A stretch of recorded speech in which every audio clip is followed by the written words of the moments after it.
There's a lie people love because it lets them sleep at night. The lie is that cancel culture killed free speech. That story is neat. It has villains. It has victims. It lets everyone who stayed silent pretend they were under siege instead of undermotivated. It frames fear as oppression and retreat as resistance. But cancel culture didn't kill free speech. Cowardice did. And not dramatic cowardice. Not running from the battle cowardice. I'm talking about modern cowardice. The socially acceptable kind. The kind that sounds like it's just not worth the stress. The kind that dresses itself up as professionalism, kindness, emotional intelligence. Free speech didn't die in a blaze of glory. It died of hesitation. People didn't stop speaking because they were silenced. They stopped because they were scared of consequences they hadn't even faced yet. They imagined the crowd before the crowd ever arrived. They pre-apologized, they pre-edited, they self-deleted. That's the part nobody wants to admit. Cancel culture didn't need to take speech away. People handed it over voluntarily, like nervous interns offering their dignity to HR. Let's get something straight. Cancel culture is not an organized force. It has no memory, no consistency, no long-term power. It's a swarm, loud, emotional, chaotic, easily distracted. It doesn't destroy ideas. It tests spines, and most spines folded. What actually changed wasn't the right to speak, but the willingness to stand in discomfort. We confused criticism with danger. We confused disagreement with violence. We started treating being disliked as a form of exile. And once that happened, speech didn't need to be banned. It just needed to feel risky. That's how cowardice works. It doesn't shout. It whispers. It says, maybe don't. Is this worth it? What if they misunderstand you? What if this costs you something? And suddenly the sentence never leaves your mouth. This is where free speech actually started dying. Not online, not publicly, but internally, in that split second where fear edits truth before it becomes sound. Self-censorship is the most effective censorship there is, because it doesn't feel like oppression. It feels like maturity, like being sensible, like being considerate. But it isn't. It's fear wearing a name badge. People say, I can't say anything anymore, but what they really mean is, I don't want to deal with the consequences of saying what I think. That's not silencing, that's avoidance. Free speech has always had consequences, always. Social ones, professional ones, sometimes physical ones. The difference is that previous generations understood that consequences were the price of speaking, not proof that speaking was forbidden. We forgot that.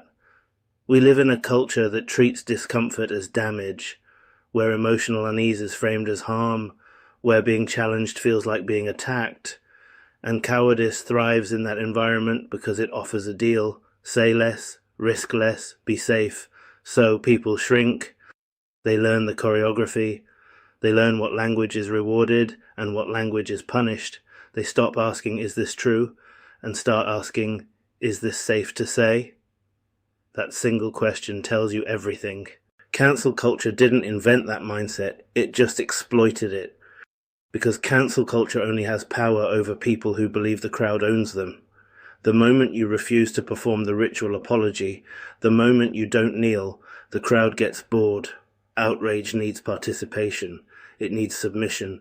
It needs visible fear. Courage starves it.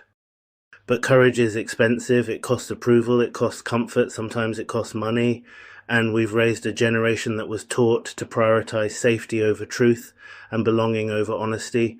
So instead of speaking clearly, people speak strategically. Instead of believing things, they gesture at beliefs. Instead of standing for something, they survive everything. And that's how free speech didn't die dramatically. It died politely. Cancel culture didn't kill free speech. Cowardice did, and in part 2, we're going to talk about what happens after cowardice becomes normal, because that's where things get dangerous.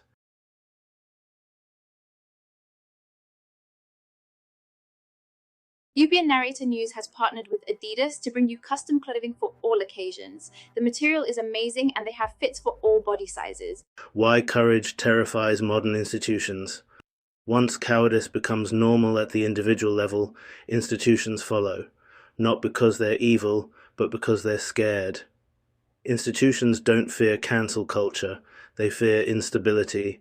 They fear unpredictability. They fear anything that can't be managed, branded, or insured against. Courage is unpredictable. That's why modern institutions don't suppress speech outright. They sanitize it.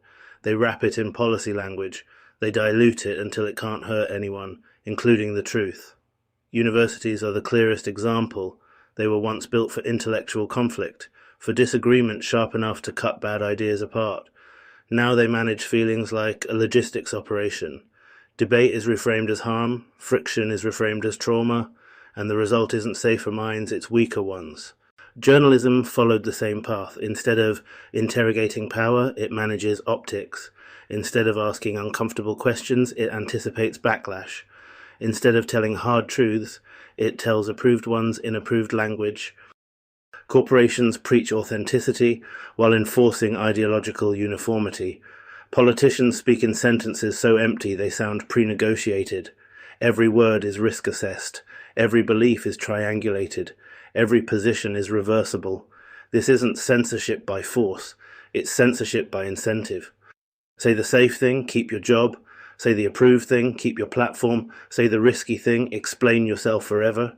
So people adapt. They don't lie outright. They distort. They omit. They euphemize. They learn how to sound ethical without committing to anything. That's what cowardice does at scale. It creates cultures that value consensus over truth and approval over principle. And here's the real damage. When honest people go quiet, dishonest people fill the space. When nuanced voices retreat, extremists dominate. When complexity is punished, simplicity becomes law. Cowardice doesn't create tyranny directly, it creates a vacuum. And vacuums get filled. This is why free speech matters, even when it's uncomfortable. Not because everyone should say everything, but because a culture that can't tolerate dissent can't correct itself. Strong ideas survive disagreement. Weak ideas demand protection. A culture that treats disagreement as danger will always end up fragile, paranoid, and intellectually stagnant. So what's the alternative? Not shouting, not trolling, not being edgy for sport. That's just fear dressed as bravado. Courage isn't volume. Courage is clarity. It's saying what you believe and standing there while it's challenged. It's accepting criticism without collapsing. It's learning the difference between being wrong and being immoral. It's refusing to outsource your self-respect to strangers. Free speech doesn't need to be saved from mobs. It needs to be saved from fear. Because as long as people keep choosing comfort over truth, cowardice will keep winning. And it doesn't need to cancel anyone, it just needs them to hesitate. Cancel culture didn't kill free speech, cowardice did. And the cure is still the same. Speak, risk, stand, and let courage do what fear never could. The cost of silence. Here's the part people don't want to sit with. Cowardice doesn't feel dramatic when you're inside it. It feels reasonable, it feels calm, it feels like being an adult. That's why it works. Nobody wakes up thinking, today I will abandon my principles. They wake up thinking, today I will avoid unnecessary trouble. They don't call it fear. They call it pragmatism. And that's how silence spreads. One person chooses not to speak because it's not the right moment. Another decides it's not their place. Another tells themselves someone else will say it better. Soon enough, nobody says anything at all, and the culture doesn't collapse overnight. It erodes. It becomes quieter, flatter, less curious, less honest. You start noticing that conversations feel rehearsed, that people agree too quickly, that disagreement feels tense instead of interesting, that everyone's talking, but nobody's actually saying anything. That's not harmony. That's compliance. And compliance is not peace. It's just silence with good branding. The real cost of cowardice isn't cancellation, it's atrophy. When you don't use your voice, it weakens. When you don't defend your ideas, they soften. When you don't test your beliefs against resistance, they decay. You stop knowing what you think because you've trained yourself not to finish the thought, and eventually you mistake that numbness for wisdom. This is how cultures lose their edge. Not because they were defeated, but because they got tired of standing. People like to imagine that if things ever got truly bad, they'd suddenly become brave, that there's a switch somewhere inside them, that courage will appear when it's needed. But courage doesn't work like that. Courage isn't summoned in emergencies, it's practiced in small moments. It's practiced when you say the thing you know will be unpopular, when you disagree without being cruel, when you refuse to apologize for thoughts you've actually examined, when you stay standing after the room goes quiet. If you wait until courage is convenient, you'll wait forever. And this is the quiet tragedy of our time. People with good intentions who never use them. People with sharp minds who blunt themselves to fit in. People who mistake being liked for being right. Cancel culture didn't create that. It revealed it. It showed us how many people were already bending before they were asked to kneel. So here's the uncomfortable question you actually have to answer, not online, not publicly, but privately. What did you stop saying because it felt risky? What opinion did you sand down until it meant nothing? What truth did you trade for peace? Because every time you chose comfort over honesty, cowardice learned it could rely on you. And cowardice doesn't stop once it's fed. Free speech doesn't disappear because it's outlawed. It disappears because people decide it's not worth defending. Not today, not right now, not in this moment. And then suddenly, there's no moment left. Cancel culture didn't kill free speech. Cowardice did.